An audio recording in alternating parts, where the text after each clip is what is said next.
Guys, मैं आ गई हूँ 10th एपिसोड लीजा का लेकर। अभी तक आपने वहाँ सुना ना, सैम रिफ्यूज़ कर देता है, उनको बोलता है कि आप यहाँ नहीं रह सकते, आप जाओ अपने घर में और कुछ भी प्रोसेस जो भी कराना है वो कराओ, लेकिन मैं अपने घर में नहीं रख सकता, आप लोग अपने मार्था को बोलता अपने घर जाओ। तो मार्था फिर माइकल को कांटेक्ट करती है, उससे बातचीत करती है कि वो जो उसने बताया था वो सब करने के लिए वो अब रेडी है।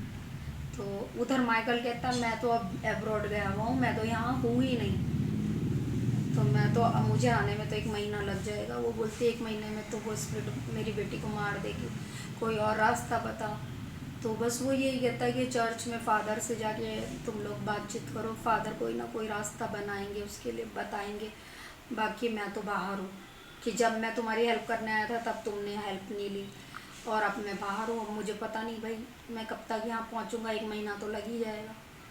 तो गाइस मार्था बेचारी बहुत दुखी होती है, फिर वो फादर से बात करती है। फादर कहता है कि तुम लीज़ा को लेके इधर आ जाओ, मैं देखता हूँ, बाकी मेरे जो चर्च के पीछे वाला वो जो आउट हाउस है वहाँ पे तुम लोग रह लेना। तो अगर स्पिरिट आएगी तो वहाँ पे कुछ लोग रहते ही हैं भाई, देख लेंगे, तुम्हें बचाएंगे या कुछ भी मैं करूँगा भाई। इतनी दूर तुम्हारे घर तो मैं रात में नहीं आ सकता, कि वो रात को ही स्पिरिट उसको परेशान करती थी। तो अब ऐसे ही वो करते हैं, मार्था सैम उनको छोड़ने के लिए जा रहा था, मार्था को और लीजा। इतने में मार्था उतर के मतलब चर्च के लिए जा ही रहती है, सैम कार पार्क करने आ जाता है साइड में ना। तो इतने में लीजा एकदम बोलती है कि मेरा फ़ोन छूट गया दादी, और पर्स छूट गया, मैं लेके आती हूँ आपका पर्स और फ़ोन। जान पूछ के उसे कार में गिरा देती है नीचे। अब वो सैम पार्क करने गया, वो भी पीछे पीछे भागती है और जाती है, और पता नहीं उस वक्त स्प्रिट होती है, सैम का गला दबा देती है, सैम को मार देती है अपने चाचा को। कहती है कि तो हमें वापस छोड़ने आया है, अभी बताती हूँ तुझे, और उसका गला दबा देती है। वो बेचारा कार में ऐसे ही पड़ा रहता है और अपने आप चर्च में चली जाती है आराम से। वहाँ जाके दादी पूछती है सैम अभी तक क्यों नहीं आया, वो कह रही है अभी वो आ रहे हैं, थोड़ी देर लगेगी उन्हें आने में। उधर दादी वेट करती रहती है, लेकिन सैम नहीं आते। फिर वो बोलती है कि सैम अंकल बोल रहे थे कि तुम लोग चर्च में चले जाना, मुझे कोई ज़रूरी काम है, मैं वापस जा रहा हूँ। झूठ बोलती है, जो कि उससे तो मार डाला था उसने, लीज़ा ने। लीज़ा क्या, लीज़ा के ऊपर जो स्प्रिट आई थी उसने।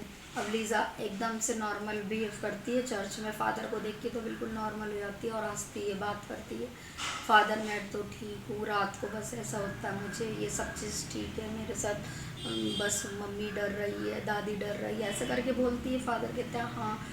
और वो स्पिरिट बड़ी खेल खेलती है ना चर्च में जाके, तो उसे छोड़ देती है आराम से, बिल्कुल नॉर्मल हो जाती है, ठीक भी हो जाती है। 2-3 दिन वहाँ रहते हैं, कुछ भी नहीं होता चर्च में लीज़ा को।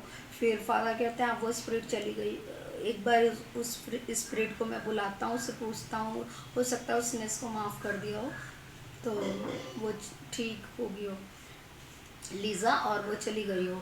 तो दादी भी बोलती है कि अब यहाँ रुकने का क्या फ़ायदा, अब हम अपने घर जाते हैं।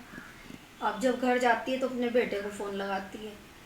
अब पुलिस को वो गाड़ी मिलती है जिसमें कि पार्किंग में वो पड़ा होता है, तो गार्ड देखता है कि पार्किंग में एक आदमी बेहोश पड़ा हुआ है गाड़ी में, चर्च के पीछे जो पार्किंग थी। तो गार्ड हल्ले मचा देता, जब वो देखता ना बोलता है कि यहाँ तो कोई किसी की डेथ हो रखी है और गाड़ी में कोई पड़ा है। फादर तक भी बात जाती, मार्था तक भी जाती है, तो वो लोग देखने के लिए आते हैं। तो लीज़ा को तो लग रहा था उसने मार दिया, लेकिन वो मरा नहीं होता उस वक्त, मतलब बेहोश ही होता है। फिर फटाफट उसको हॉस्पिटल ले जाता है सैम को, उसकी पत्नी आती है और फिर उसको ऑक्सीजन वगैरह देते हैं, तो वो थोड़ा सा उसकी हालत सही होती है। फिर वो बताता है कि मुझे लीज़ा ने अटैक करा था, लीज़ा ने मेरी मतलब मुझे गला घोट के मारने की कोशिश करी और मैं बेहोश हो गया, और मैंने मतलब ऐसे ही थोड़ा वो करा और फिर मेरी तबीयत ख़राब हुई तो मैं बेहोश ही हो गया बिल्कुल। तो अब मैं ठीक हूँ। फिर कुछ ट्रीटमेंट होता है सैम का, और वो कहता है अपनी माँ को कि आपसे तुम लोग मुझे मत मिलना, हम हमारी अपनी लाइफ है, तुम्हारी अपनी लाइफ है। अब इस लड़की की वजह से मैं अपनी ज़िंदगी को ख़तरे में नहीं डाल सकता, इसने मेरे ऊपर अटैक करा। तो उसकी माँ भी बोलती है ठीक है अब मैं ही देखती हूँ क्या करना है मुझे। ऐसे फिर वो फादर को बताती है, फादर कहता है कि आप क्या कर सकते हैं इस चीज़ में, चलो ग्रेवयार्ड में मैं ही चल के लीज़ा के साथ मैं ही चला जाता हूँ और माफ़ी मंगवाता हूँ उससे, और ये वहाँ पर बुके वगैरह चढ़ाएगी, माफ़ी मांग लेगी। तो दादी बोलती है ये तो मांग लेगी, दिन में तो मांग लेगी माफ़ी, लेकिन रात के 12 बजे तो वही आ जाता है इसके ऊपर शैतान, तो ये कैसे माफ़ी मांगेगी। तब तो फादर या आपको भी परेशान करेगी, ये जो साथ जाएगा उससे भी करेगी। फादर कहते हैं भाई देखते हैं क्या होता है, चलो तो सही। तो वो मार्था कहती है अब मैं घर जाना चाहती हूँ अपने। तो फादर कहता चलो तुम ठीक है घर चले जाओ, और कल फिर तुम्हारे घर से हम ग्रेवयार्ड जाएंगे, मतलब वहीं माफ़ी मांगने के लिए डेकास्टा की कब्र पे। तो वो बोलती है कि ठीक है फादर, और अपनी बेटी को लेके पोती को अपने घर चली जाती है। तो वहाँ पर फिर रोज वो ही आती है सुजैन, और वो एनी वगैरह आते हैं, थॉमस वगैरह, लिली आती है, सब लोग उसके पास आते हैं। तो वो नॉर्मली बिहेव करती है कि मैं बिल्कुल ठीक हूँ, ऐसे सब कुछ बोलती है। तो सबको लगता है कि चलो अब हो सकता है लिली ये लीज़ा ठीक हो जाएगी। लिली भी उसके पास जाती है, खाना खाना वाना उसकी एनी बना के देती है, तो वो लोग आराम से खाती है लीज़ा, और बहुत सारा खाना खाती है उस दिन। तो कहते हैं कितने दिनों बाद इसने खाना ठीक से खाया, उसकी दादी बड़ा खुश होती है। उसके बाद गाइस वही रात का समय हो जाता है, फादर आते हैं, फादर कहते हैं चलो अब वहीं जाना है कब्रिस्तान। तो उधर जाते हैं वो ग्रेवयार्ड की तरफ, तीनों ही जाते हैं। वो बल्कि वो बोलता था ना माइकल कि 2 ही जने जा सकते हैं लीज़ा के साथ एक, लेकिन फादर बोलता है कोई बात नहीं मार्था तुम भी साथ चलो, देखते हैं क्या होता है। तो वो बोलती है हाँ अपनी बच्ची को तो मैं अकेले नहीं छोड़ सकती, साथ ही चलूँगी। तो साथ जाती है वो भी बेचारी, दोबारा जा रही होती है देखो। तो ये होता है ना माँ और दादी माँ का प्यार गाइस। तो बेचारी अपनी जान की भी परवाह नहीं करती है और साथ जाती है, जो कि चाचा ने तो साथ छोड़ दिया था। उसके बाद अब क्या होता है कि वो ग्रेवयार्ड में पहुंच जाता है। वहाँ जाके लीज़ा पहले तो सीधा सीधा चल रही होती है, कुछ कब्रें पार करता है वो लोग, रात के वही 12 बज रहे होता है। वहाँ चलते चलते जाके वो क्या करती है, जब उसकी कब्र आने वाली होती है तो जोर जोर से हंसने लगती है। मार्था कहती है क्या हो रहा है, इतना हंस क्यों रही हो, चुप हो जाओ, मत हंसो, हंसने की क्या बात है। तो कहती है दादी देखो सब कितने सुकून की नींद में सो रखे हैं। तो वो बोलती है हाँ कि दादी आपकी कब्र कहाँ बनेगी यहाँ, ऐसे करके बोलती है। तो वो बोलती है कहीं ना कहीं मेरी भी बन जाएगी। तो फिर बोलती है मेरे पापा की कहाँ है, मम्मी की कहाँ है। तो ऐसे करके बातें करती रहती है। दादी को अजीब लग रहा होता है, कहते चुप रहे तो बोल मत। फिर उसकी कब्र तक पहुँचता है, फूल वूल चढ़ाता है, माफ़ी मांगता है, लीज़ा से भी मांगाता है।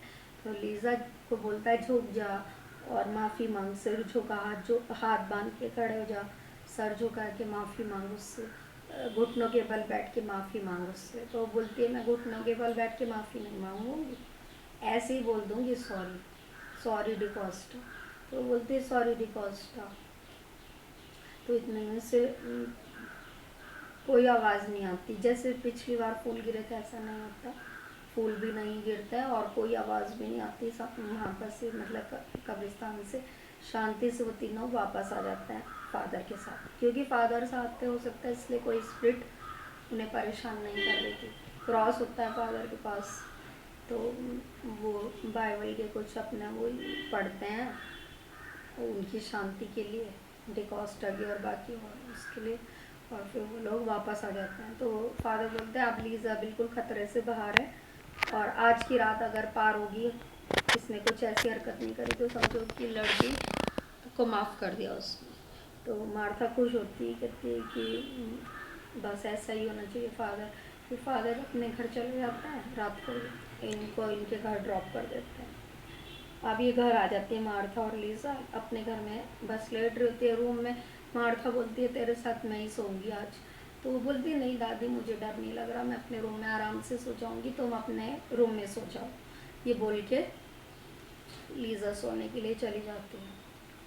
तो उसके बाद मार्था पूरी रात नहीं सोती, क्योंकि उसे लगता है ना कि रात को फिर स्पिरिट कहीं तक ना करे आके। तो गाइस वो रात भी पूरी आराम से गुजर जाती, कुछ उनके साथ नहीं होता। अगले दिन से मार्था नॉर्मली दिखती है, लीज़ा भी ठीक ठाक लगती है उसे, बेकरी भी अपना सही से वो कहते हैं बहुत दिनों से नहीं खोली, जाते हैं अपनी बेकरी की साफ़ सफाई करते हैं दोनों दादी पोती, और पिंटू को भी फ़ोन करके बुलाते हैं और बेकरी चालू कर देते हैं, अपनी काम शुरू कर देते हैं। लीज़ा भी बोलती है मैं अब कल से स्कूल जाऊंगी। इस तरह से गाइस डिकॉस्टा ने उनको फॉरगिव कर दिया है और लीज़ा अब उस स्पिरिट से मुक्त हो गई है। और हमारी लीज़ा जो ये कहानी है इसका अंत होता है। आप लोग कमेंट करके ज़रूर बताइएगा लीज़ा कैसी लगी आपको ये स्टोरी। ठीक है गाइस, आज लीज़ा का एंड लास्ट एपिसोड है ये 10। ओके।